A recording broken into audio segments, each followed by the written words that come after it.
Hey, are you a business owner, entrepreneur, or professional? If so, we want you to apply to be a featured guest on our show.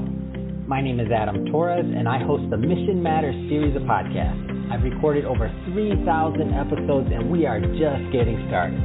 How do you know if you'd be a good guest to be on the show? Well, only one way to find out, and that's to apply, but I'm going to let you in on a little secret. We want guests that have a story to tell, guests with a brand, a product, or a service that can benefit my audience of listeners. If this sounds like you, go to missionmatters.com and click on Be Our Guest to apply. I'd love to talk to you and get to know more about your story. Again, head on over to missionmatters.com and click on Be Our Guest to apply. All right, now let's get into the show. Hey, I'd like to welcome you to another episode of the Mission Matters Business Podcast, your source for all things business. My name is Adam Torres. You can follow me on Instagram at AskAdamTorres. And if you'd like to apply to be a guest on the show, just head on over to missionmatters.com and click on Be Our Guest to apply. All right, so today I have Emily Duke on the line and Aaron Cummins, and they are the co-founders over at Lux Denver and Lux Front Range. Emily, welcome to the show. Glad to be here. Thanks for having us. All right, so I know Aaron's going to be joining us later, but and he'll talk about a couple of things going on in Denver, and we're going to get into the background on his end. But just to get us kicked off, I did want to start with you. So Emily, just to get us started, tell us a little bit more about your background and really how you got started. Yeah, so I have a background in psychology, and I was taking a break from the academic world and happened into real estate, and it seemed like a great thing to do. My family had been involved with it. I love going to open houses and, all the things you hear when people say they get into real estate. And very quickly realized upon entering the industry that the way I was being told to find success was not at all aligned with my values. The scripts, the cold calling, the door knocking, the pushy sales tactics, I get that works for some people. For me, it did not at all. And so I was faced with two choices pretty quickly. One was to get out of the industry because it just wasn't right for me. And the other was to change the way that I was doing real estate and find another path that felt more aligned to what was right for me. Ultimately, I chose the latter, and that took me on a journey of personal and professional development, exploring what do I want this to look like? Who do I want to be? What do I want my clients' experience to be working with me? Really reinventing the whole thing in a way that felt good and felt like something I was proud to deliver. On that journey, I was introduced to Aaron. And we sat at a little coffee shop in downtown Denver. We can remember the table to this day. And the world really opened up in terms of what was possible if we were to merge forces and create something that we felt needed to be created in this industry, a voice that wasn't being recognized. So that's what we've been doing for the last 7-8 years now. So there's some people listening to this, and I one of the things about first off, I love real estate, love the real estate industry, and I was in finance for as not in real estate, but as a financial advisor for I don't know over 12 years, and I feel like a lot of great people, just like you and Aaron, often get driven out of these industries like real estate or being financial advisors or financial services because they don't align with some of that training and some of the things that you mentioned that ultimately originally caused you to potentially have to leave the industry.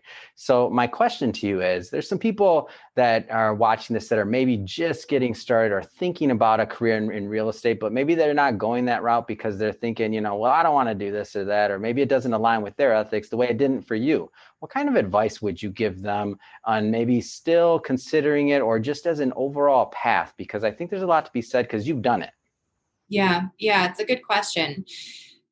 I think there's a lot of excitement around this industry. I think people see the big price tags and they see the $20, $30, $50, $90,000 commissions that come in at a time. And they think, well, shoot, if I'm making $15 an hour and I could go over here and make $90,000 at a time, why wouldn't I do that?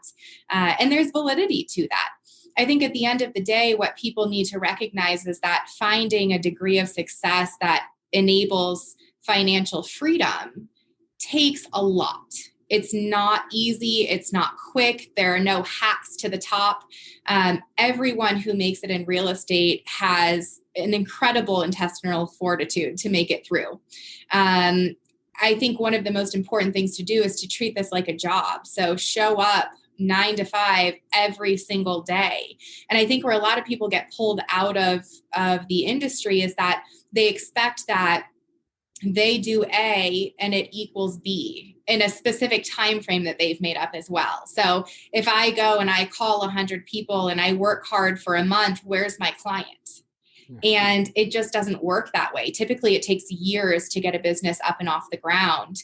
And it requires a person who's able to get back up one more time than they've been knocked down, which is really hard when we're looking for results. We're looking for money. We're looking for some indication that what we're doing is working.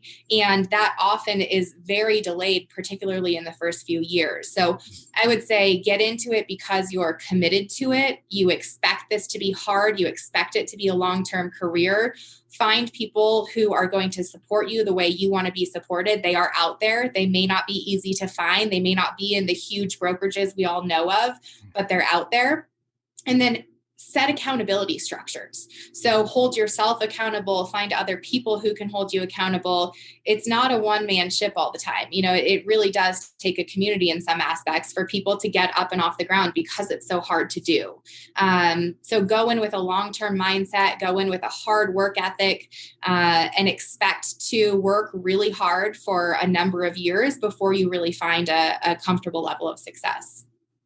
Great answer, and I love it because it's authentic and it's true. And for those that are supposed to receive that message that are watching this, I'm sure they're going to be inspired. So I have to ask you this question. So from I know both you and Aaron have this psychology background. So from psychology to real estate, I mean, you got to tell me a little bit more. Like, how does this work? Like, how do your clients benefit from this? Because I think it's awesome. Yeah, I think at the end of the day, most businesses are in psychology. Call me crazy. I mean, I was studying the actual brain before. I am studying people now, and it all lives in the same space. So I think what Aaron and I saw was an opportunity to slowly, intentionally, with integrity and financial appeal, build a company built with principles driven by understanding people and understanding the end client and the user experience and qualities that we feel are really important to success and significantly missing in a lot of antiquated real estate practices. All right, Emily. So we talked about psychology from the standpoint of how you're working with and helping clients with it, and how they benefit from it. But what does that mean, like internally for culture or like otherwise? Yeah.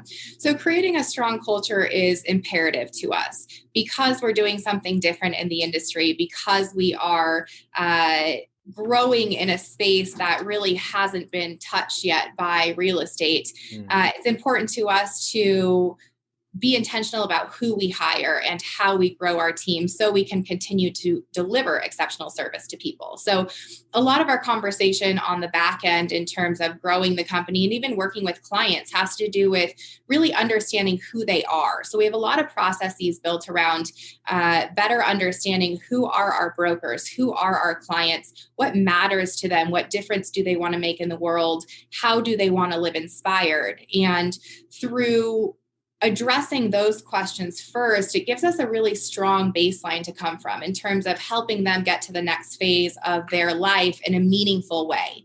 And I think what we find in real estate is so often there's a profit first mentality where people are all about just close the sale, get the deal, push the person. The clientele becomes the collateral. And for us, it's really important that the person's life and their future and their financial success is always at the forefront of what we're doing, whether they're a broker or a client working with us. So I have to ask the question. So what kind of feedback do you get from your team? It sounds like it's an awesome place to be. Like, it sounds like it's friendly. It's obviously very educational. It sounds stimulating. Yeah, yeah, it's really enjoyable. I joke that I want to wake up and want to go to work. I want to like the people I work with, and I'm fortunate to be in a position where I get to make those choices. So we end up hiring on about 18% of people who we speak to in the industry, and that's because it's really important to us to find alignment and find quality. We work with the salt of the earth people, and people who enjoy a collaborative community, people who are kind, people who care about how they're helping their clients get to the next phase in life. They want to be advisors in this process. And it really makes it enjoyable for me to know not only that that's where I get to work and that's who I get to surround myself with, but also that this option exists for people in the community who want to interface with real estate. They want that significant financial advantage in life, but they don't necessarily want to work with the antiquated, pushy salesperson. And we feel really good about providing an alternative both inside of the broker space as well as the community space, that there are really people who care. There are the type of people you're looking for to help you in your transaction. That's awesome. So now we've dealt with obviously the ethics behind the firm, how you built it, the backstory. We also talked about internally how you're building a strong culture, which is amazing. Let's talk a little bit more about, and I know Aaron's gonna talk a little bit more about the retail side and how working directly with clients and buying and selling properties. But I do know you have a brokerage area, and you're working with brokers all the time. So tell us a little bit more about what that relationship looks like. Yeah. To us, it was important to create a brokerage where brokers didn't have to choose between brand quality, consistent support, and financial freedom.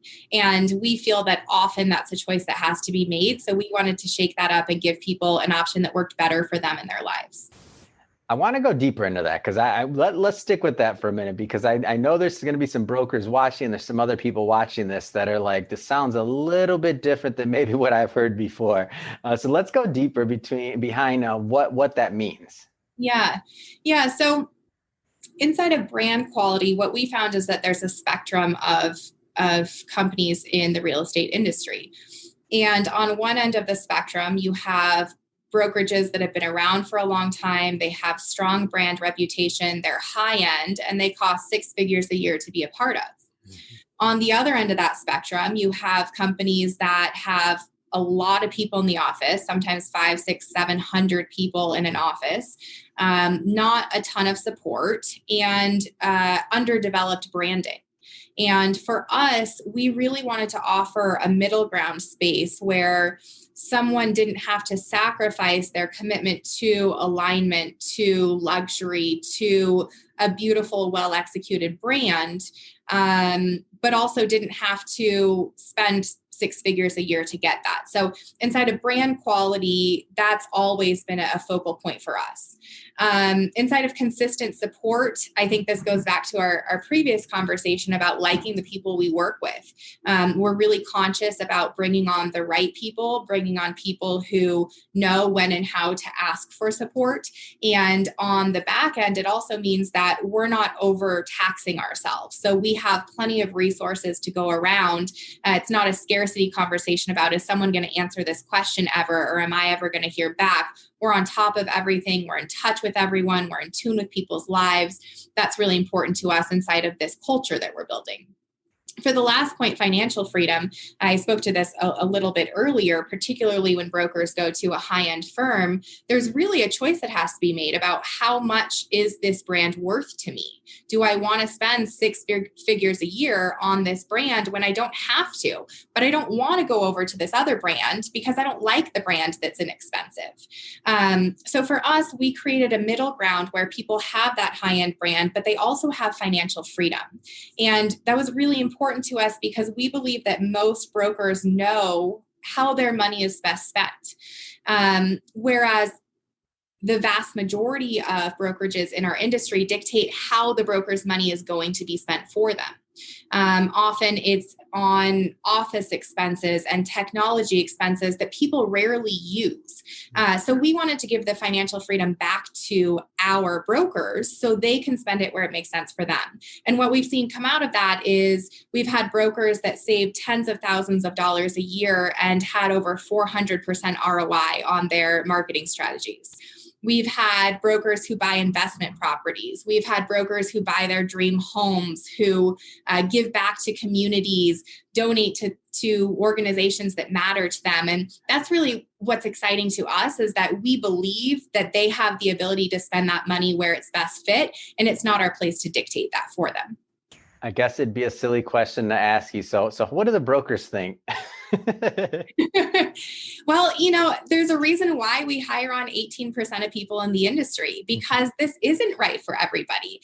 The people that it's right for, it's fantastic. I mean, could you ask for something better? You have the community, you have the financial support, you have the transactional support, you have the brand, you have everything you're looking for. And we don't want to dilute that. It's important to us to maintain our incredible brand reputation. So, and some people, quite frankly, just don't care. Some people want to go spend six figures a year on their brokerage, which is fine.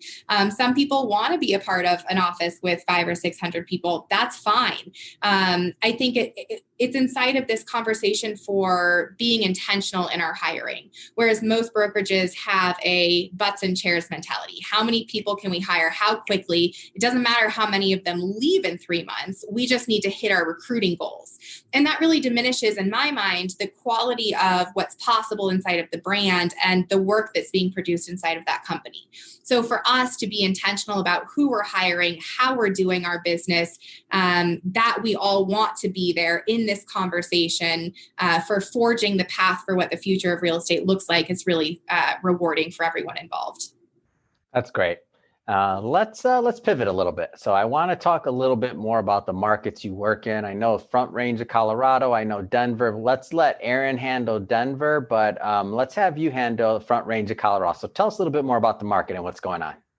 Yeah, so we had a really great thing going in the metro area of Colorado, the Denver and surrounding areas. And we wanted to be able to bring that level of service to people outside of the metro area. So we have our sister brand, Deluxe Front Range, and we have brokers within that brand who serve people from the Wyoming border up north down to Colorado Springs down south.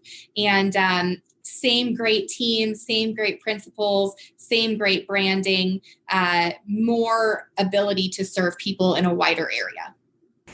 Anything specific going on in those areas? So, and what I mean by that is like what type of buyers are typically attracted to those areas that are watching this, and maybe they've looked at Colorado overall and they're hearing this for the first time and they're like, oh, Front Range, I've never heard of that. Like, tell me a little bit more. Like, tell me a little bit more just about the demographic.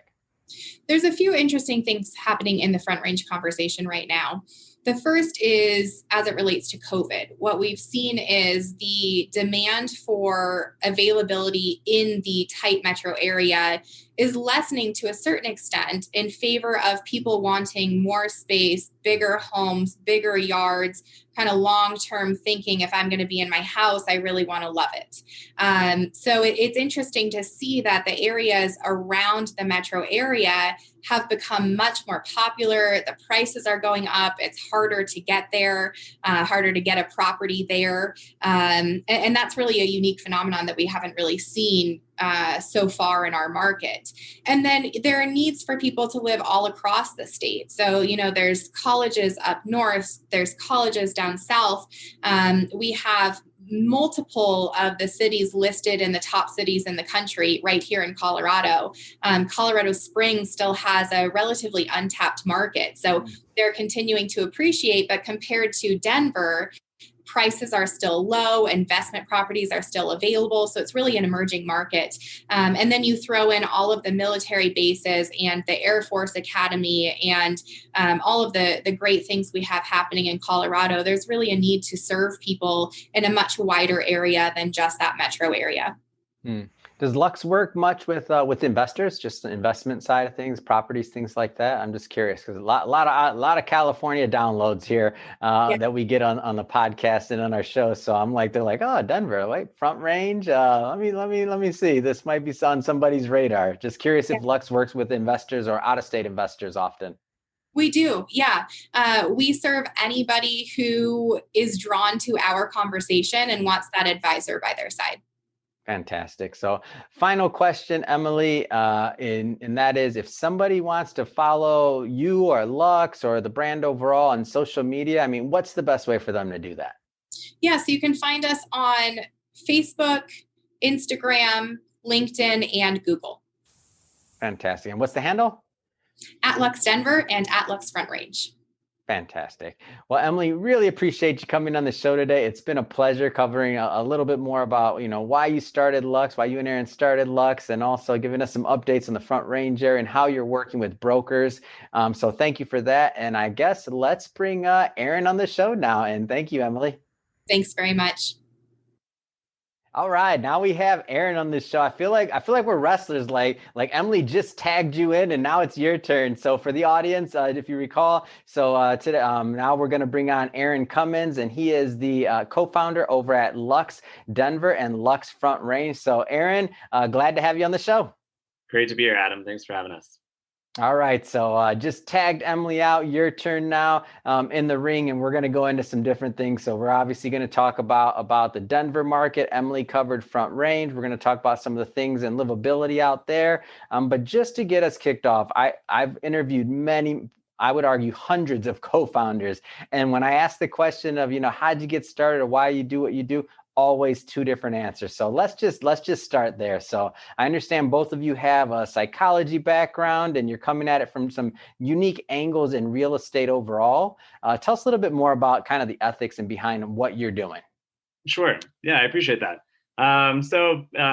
2012, was living in Denver, trying to figure out my path. Certainly not a 9-to-5er. Grew up in a family household of entrepreneurs. So at that time, I had started a corporate rental company. This was basically it provided corporations an opportunity for members of their company to travel to the Denver area for short-term needs. With that was kind of the stepping stone into real estate. That being a consumer-driven business and really learning, about how to connect with the corporate renters rather that are coming into Denver. I had met Emily, who was in real estate at the time, and learned a little bit more about that field. For myself, with my degree in psychology, I think I've always fostered for a deeper and more meaningful connection with the people in my life and even people that aren't in my life, strangers included. I've always considered myself to be a sensitive person. And I don't mean this just in the sense of really being able, or just in the sense of being sensitive, to a comment that somebody says, but actually being able to feel someone's emotions as my own. This kind of resonated because the buying and selling process is so emotional. And more often than not, people get caught up whether you are buying a new home because it's the biggest economic investment of your life, or you're selling a home where you've created some of the biggest memories of your life. They are often put through kind of emotional train ride. And with that, I knew my strength was being able to connect to people. And though they might not be showing these emotions overtly, I could still read into them and give them that good experience and guide them through that process. So I've always kind of leveraged my sensitivity to my advantage, which has really made me more aware and empathetic to the home buyers and sellers, just so I could really guide them through the process without them making, clouded judgment mistakes. Where often sellers will overvalue their home because they see their home as the best one on the market. And buyers often rush into homes because they think it's a perfect home, but don't realize it might be 2 hours away from work. So we really take everything into account to make sure I am here for you. I hear your needs. I hear your emotions, but I'm also here to make responsible decisions for you. And I think that all in all, that was the main goal that Emily and I connected on when we created Lux, was creating deeper, more interpersonal connections with our clientele that go way beyond their basic needs, ensuring that their best interests are kept in mind.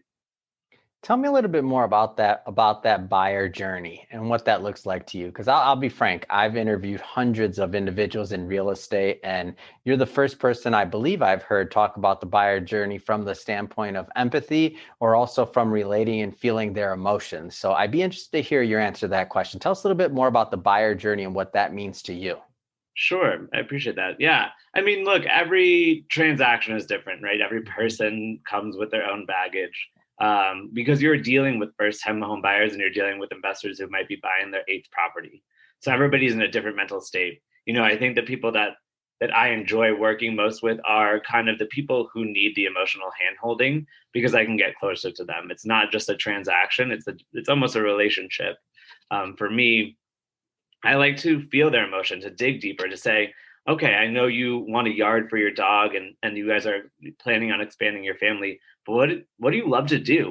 What gets you out of bed in the morning? Is it being outside? Is it theater? I mean, what is it that you love most? And how do we build those attributes in and around the place that you're going to call home?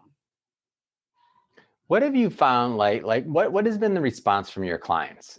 Because I feel like working with you and Emily, working with your team, I feel like it's a little bit of a different experience. So I'm trying to draw out of you just some of those differences and just that different feel, because I think what you're doing at Lux is really unique.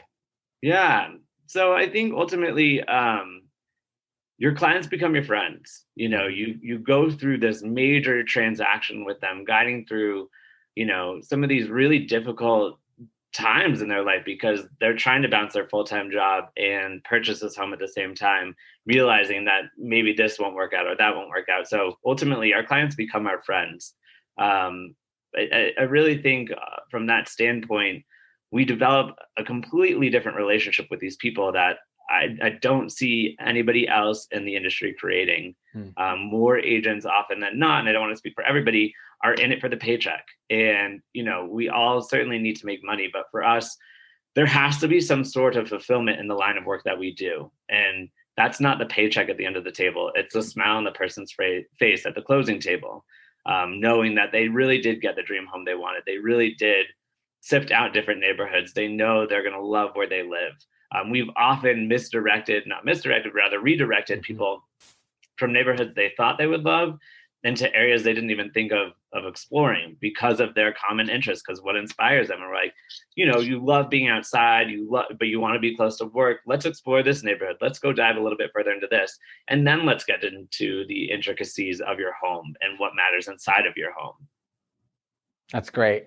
And so I feel like with your approach here, I feel like this also makes this a little bit different in terms of the culture and internally and how you're working with coworkers and otherwise. Can you talk a little bit more about that? Sure. Yeah. I think it's pretty straightforward. For us, we wanted to create a community of agents that work together. More often than not, again, I can't speak for every brokerage out there, but they want to create more of a competitive environment. And I think there is a healthy level of competition to encourage people to perform at their best. But you also don't want to degrade or belittle people who aren't succeeding. We have agents who go through tremendous years of success and then they go through some life-altering experience that might cut back on their production a little bit. And I don't want them to feel embarrassed or punished for what has happened to them. That's certainly not their fault. So our goal was to really build a community of aligned agents that support one another. We all have our own base of clientele, but really we want to support each other through the transaction. I think more so, Emily and I have always really honed in on, we're all in this industry together, regardless if you're with a different industry, a different brokerage. We want to support each other. We all have the same end goal, is to close our clients' deals. And so to work against anybody else does nobody a good service. So for us, we're really honed in on, hey, inside the company, we are team, we are family. Outside the company, we are still team. There's really no discrepancy between, somebody over at, say, Keller Williams and Lux Denver. We're all realtors. We all have the same goal and we should all be providing the same experience.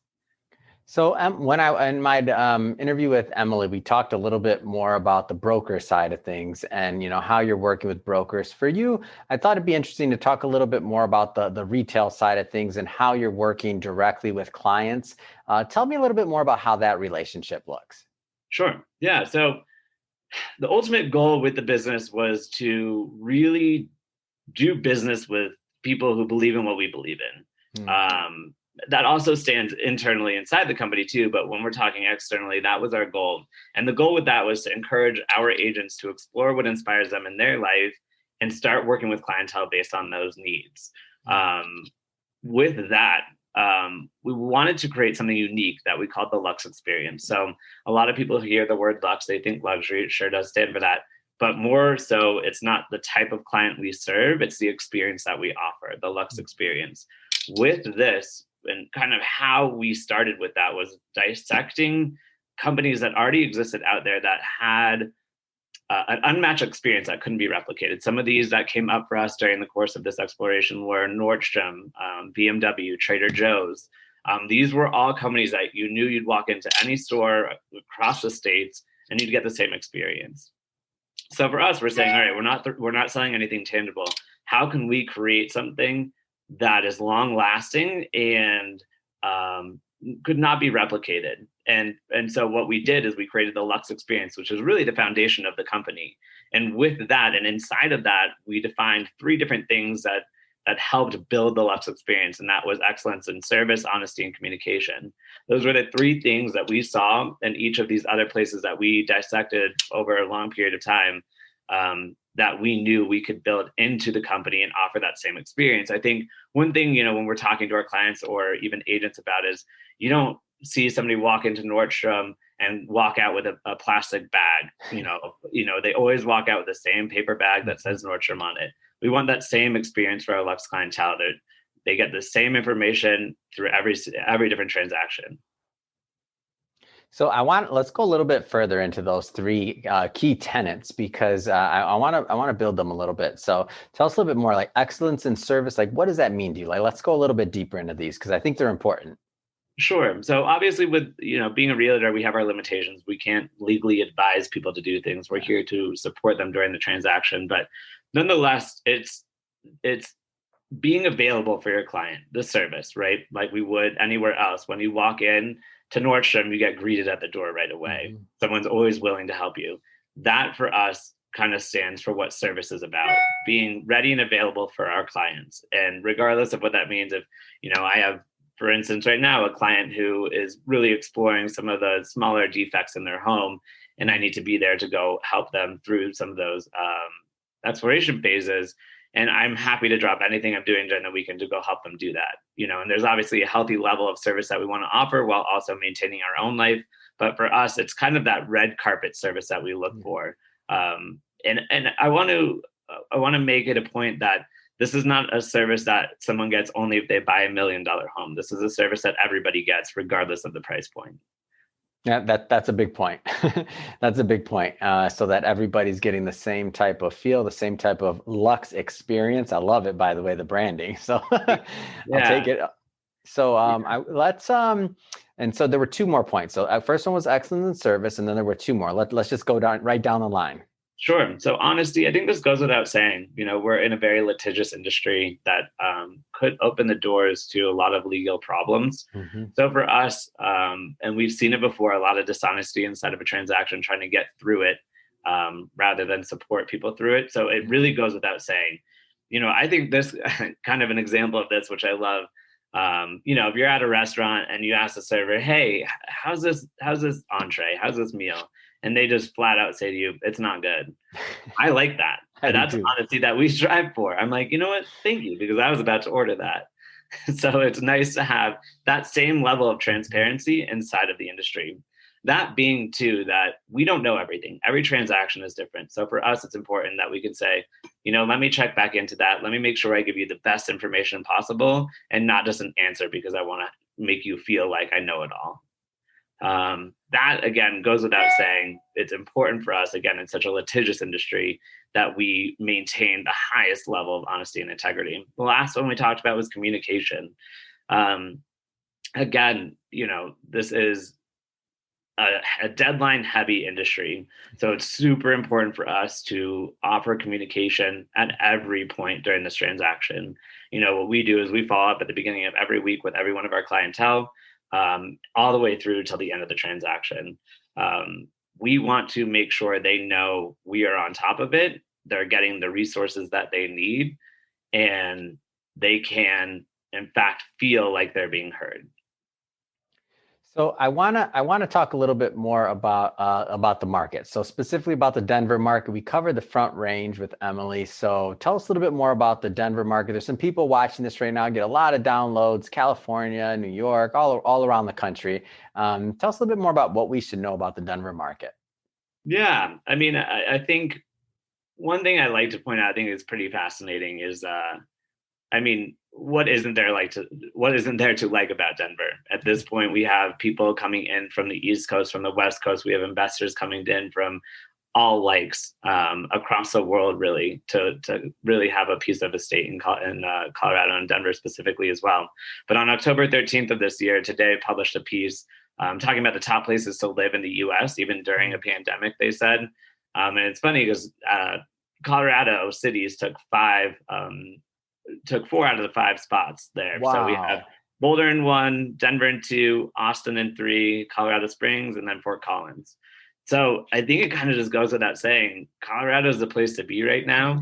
I've always found it to be a really special place. You know, the one complaint we always get year after year, there's not enough water. It's dry over here. We get that, but we get some of the best weather. In terms of the market, you know, foregoing statistics, it is a competitive market. We have a lot of people moving here. Like I said, from kind of what I classify as tier 1 cities. So like the New York City, San Francisco area, that are really driving up home prices, making it way, way, way more competitive and harder for people who've lived here for a while to even afford a home. It's both good and bad, right? You know, I mean, the value of property is going up. This is becoming more desirable. They're developing in some areas that, you know, we really didn't see as an area going to be as developed as that. Specifically, building out new communities that are a little bit more progressive, taking into account, you know, environmentalism, creating a city that I think is a little bit more reliant on bicycles and walking around rather than just always needing a car, which I think is always great to be at the forefront of a movement like that. Can you talk just about the quality of living in Denver? So like not using a car, walkability, things like that, because I've always wondered about it. I've only been a couple times, but not really extensively. And if top 4 out of 5 spots, that's a lot. So Colorado is the place to be. Tell us a little bit more about the livability in the area.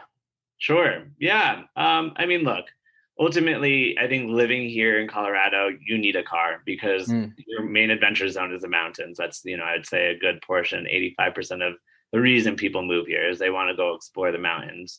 And unfortunately, we don't have the transportation up there quite yet to forego needing a car.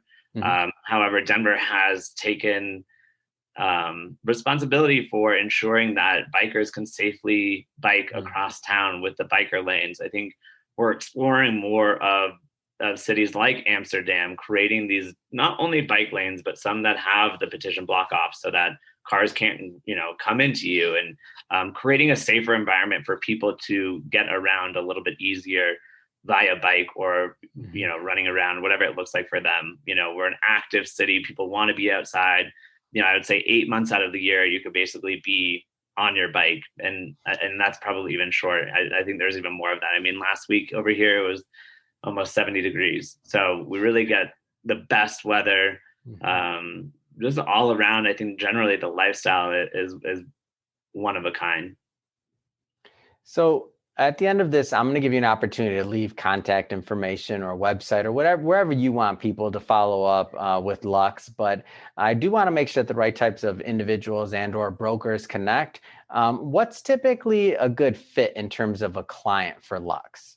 Sure. It's a great question. You know, I don't think there's one particular client that fits the needs of what we offer.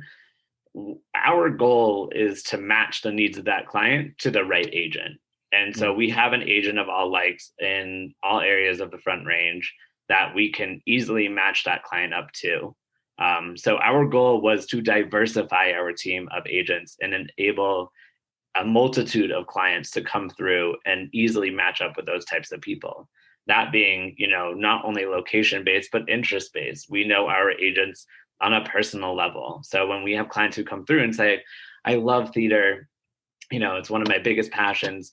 Well, I know to eliminate certain people in our team because that's not their passion. They're always up in the mountains skiing.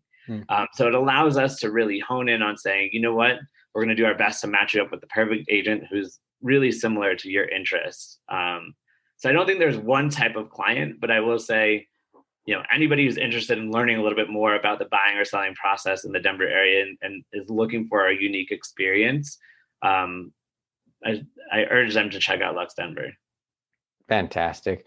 Well, Aaron, it's been a pleasure having you on the show today. Definitely great. Love to learn more about your business, why you started it, and all the great work that you and Emily and all of your agents are doing over there. So awesome stuff there. So if somebody is listening to this and they do want to connect and they do want to follow up with you and your team, what's the best way for them to do that? Sure. And thank you for having us. Anybody's interested in learning a little bit more about us, you can visit our website at www.luxdenver.com. or you can email us at info@luxdenver.com. Either works for us, and we'll certainly get back to you. Wonderful.